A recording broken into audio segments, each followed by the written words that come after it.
Alright, this is a 2013 Volkswagen Jetta. Let's go for a little drive.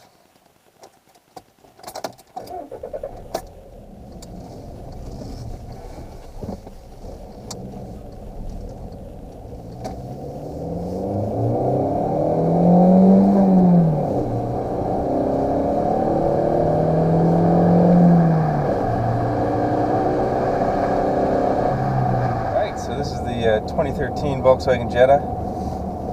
Find yourself in one of these for about $15,000 for the base model, which this one is. For that entry-level fee, your dollar actually goes a long way.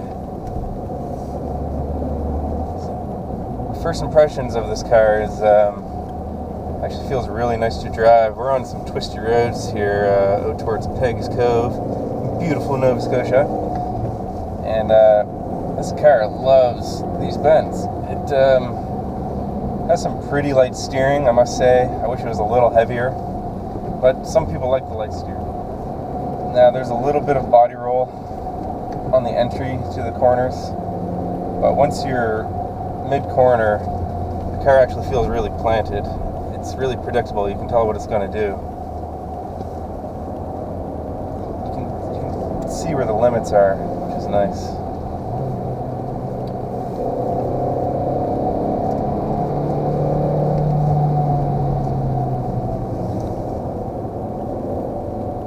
Body roll is actually not too bad. It doesn't bother me at all. It's flat enough.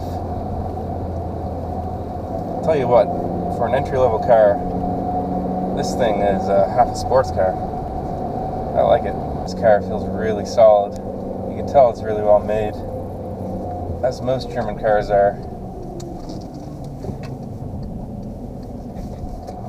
See, they throw it into the corner. It actually feels really nice. And this is the 2-liter 4-cylinder. Has a whopping 115 horsepower. You get all that power near the top of the rev band. Torque is 125 foot-pounds. Get that around 4,000 RPM. And you can actually feel it kick in at 4,000 RPM. So, yeah, if you want to get any use out of the engine, you got to wind her out. It's not the fastest car in the world, obviously, but you can solve that issue with getting the 2.5 liter, which boosts you up to 170 horsepower, and it has a really nice sounding 5-cylinder engine. But for an inline 4, even though it doesn't have much power, it actually sounds really peppy. I like the sound of it.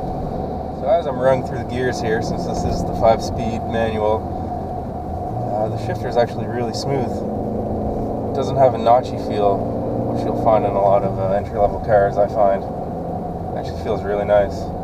And the throws, although they're not super short, they're not long either. I'd say that it's a pretty medium throw length. So it's pretty fun running through these gears, actually. The clutch pedal, it's nice and light, but it's not too light. This car comes with a 5-speed and, I believe, for the higher-end models, a 6-speed automatic. I prefer shifting my own gears, but if you don't like that, then you can get the dual clutch system in this, and actually shifts gears really quickly. In fact, I think the dual clutch from a stint to 60 would be quicker than the standard. So even though this is the entry-level version of this car, actually comes with pretty nice seats. It's well bolstered. It could use a little more thigh support, but they're really not bad. I'm a slender build, and they hold me in really well. Taking some of these bends here, and it feels really good. Body roll is actually, there's a little bit there, but it's pretty minimal. Again, it feels really nice. The fun thing about this car is there's no power, so you can actually just floor it through the bends. It's a hoot. Let's find a spot here and try a little 0 to 60 run, shall we? Ready? Good.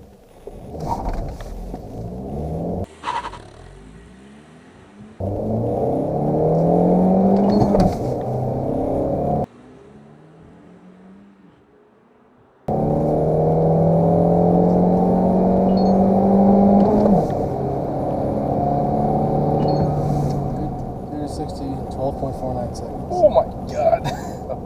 blistering 12.5 seconds. Mind you, that was uphill a little bit, so I think I could shave off maybe a second or so, and if I had a slightly better launch too. But that's what it was. So I'm cruising along at highway speeds right now, and the revs are about 2,000 RPM, which is pretty low. That helps out a lot with the fuel economy, of course. Volkswagen rates this car at 34 highway and 24 miles per gallon city, and I can see it easily averaging somewhere in between there. I'd say high 20s. So yeah, this car is actually pretty fun in the twisties. Of course, not a lot of power, but still a really good car to drive if you're having some sporting intentions, shall we say. But if you're not having some sporting intentions, just driving this car normally is it's really comfortable. It's actually a really supple ride. It soaks up the bumps really well, and you could drive this thing on long road trips, and you wouldn't feel tired at the end at all. The seats are really comfortable. They're firm, but they're not too firm, and there's enough space in here. It's not a huge car. This is the Mark 6, of course. And it has grown in size since the last generation, but there's still not a ton of room. For a bigger guy, you might feel a little snug if you're beyond 6 feet and beyond 200 pounds maybe, but there's still enough room. It's not a small car. There's some elbow room, and there's enough leg room in here, and I obviously have plenty of room here above my head. I'm only around 5'9" though, so I'm not exactly tall. And this interior, I gotta say, this cabin is actually really nice. Some people think it's a little boring, but I actually really like it. It's sparse, but it's very tasteful. It's grown up. It's elegant. Compared to its competitors in this segment, this is the most mature of the cars, I would say. And I like that a lot. It's actually a very handsome looking car in my opinion.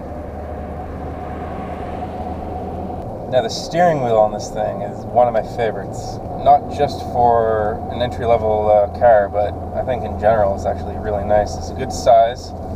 It's pretty thick. It just feels really good in your hands. Even though this is the entry-level version of this car, the steering wheel is leather wrapped, and it has really nice 9 and 3 hand positions. And you have your 10 to 2 grips here, of course, which is a nice touch if you want to drive that way.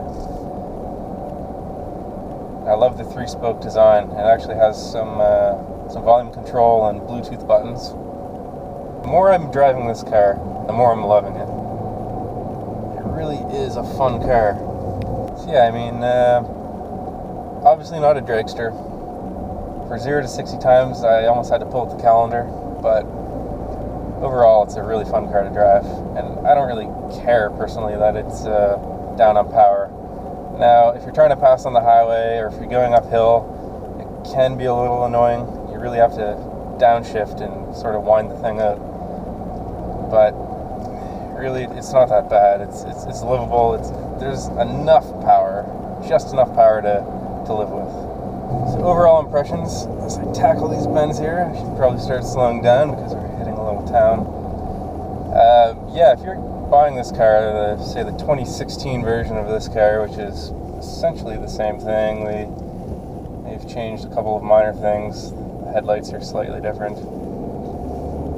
But if you're buying this car, the base version, it's a huge bang for the buck in my opinion, and I definitely recommend this car. If you like driving and are on a bit of a budget and want a new car, I'd take a look at this car for sure. Anyways, guys, thanks for tuning in on my little review of the 2013 Volkswagen Jetta. Hope you enjoyed it. Subscribe if you want to check out some more videos. I should have some more videos coming in the near future. So yeah, just stay tuned. Thanks for watching. Ciao for now.